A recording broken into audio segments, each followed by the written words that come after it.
Welcome back to Richard's Roadmap, where we break down the world's biggest stories with clarity, depth, and honesty. Today, we dive into the Russia-Ukraine war and why things have suddenly escalated, with massive consequences for Europe, NATO, and the world.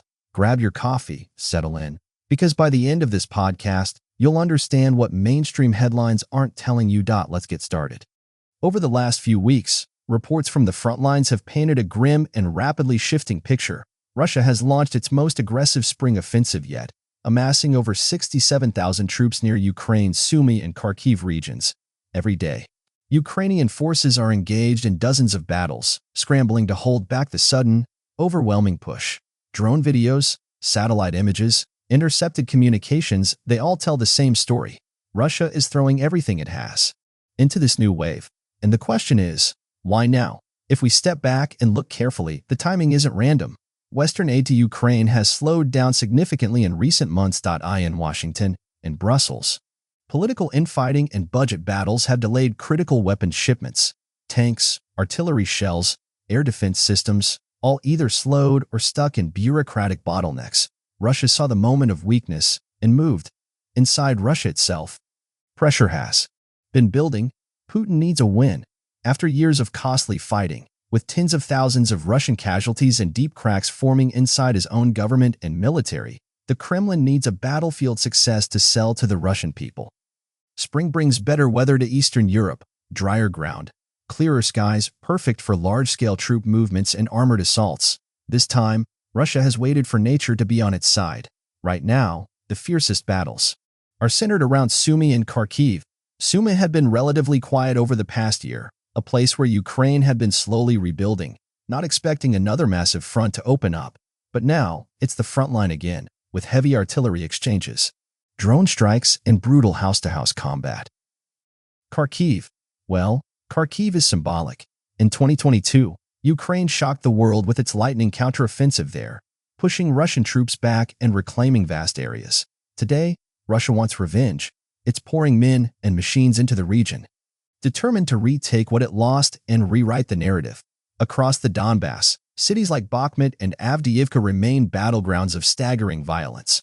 Urban warfare at its most brutal, buildings reduced to rubble, snipers at every corner, drone swarms overhead, and above it all, Russia has intensified its missile and drone strikes deep into Ukrainian territory, targeting power plants, railway lines, and ammunition depots, trying to break Ukraine's logistics and morale. But Ukraine is fighting back. President Zelensky and his generals have been mobilizing new brigades, sending fresh forces to the front. They are using every tool available, from Western-supplied weaponry to homegrown innovations like long-range kamikaze drones. They're adapting. They're using strategic withdrawals to bleed the Russian forces dry, luring them into overextending and exposing their supply lines. Still, there's a growing urgency in Kyiv's voice. Ukrainian officials are begging Western allies to accelerate deliveries of critical military equipment, especially air defense systems and F-16 fighter jets. They know the next few months could decide the fate of their nation. And what's happening on the ground doesn't just matter for Ukraine. It's sending ripples across the entire world. NATO forces are on high alert. In Poland, Romania, and the Baltic states, troops have been moved closer to their eastern borders. NATO's rapid reaction forces, trained for high-speed deployment, are now operating at the highest level of readiness seen since the Cold War. Global markets are jittery too. Oil and gas prices are climbing again, fueled by fears of pipeline sabotage and potential disruptions at Black Sea ports. There's talk of another winter energy crisis for Europe, a brutal reminder that even distant battles can hit home in very real ways. And then there's the terrifying possibility that this war could expand. Already, there have been incidents where Russian missiles strayed into NATO territory, thankfully without major escalation. But with thousands of troops and high-tech weaponry packed along tense borders, accidents can spiral quickly. One misfired missile, one misunderstood radar signal, and we could find ourselves in a direct NATO-Russia confrontation. So where does this leave us? The months ahead will revolve around three brutal questions. Can Ukraine hold the line, exhausted and bleeding, until reinforcements arrive?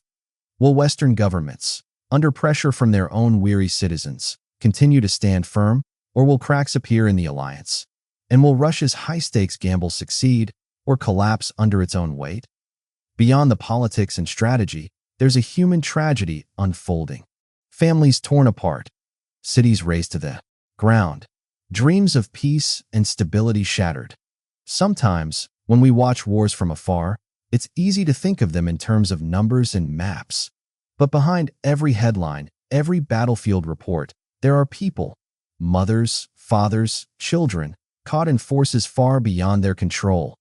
The war in Ukraine is not just a distant fight. It's a warning. It's a reminder that freedom, democracy, and peace are not automatic. They are fought for, and they are fragile. As we move through 2025, the stakes have never been higher. Thank you for spending this time with me today on Richard's Roadmap. That if you found this podcast insightful, please subscribe, leave a comment, and share your thoughts. Where do you think this war is headed? And more importantly, what lessons should the world be learning right now? Until next time, stay informed, stay vigilant, and as always, stay human.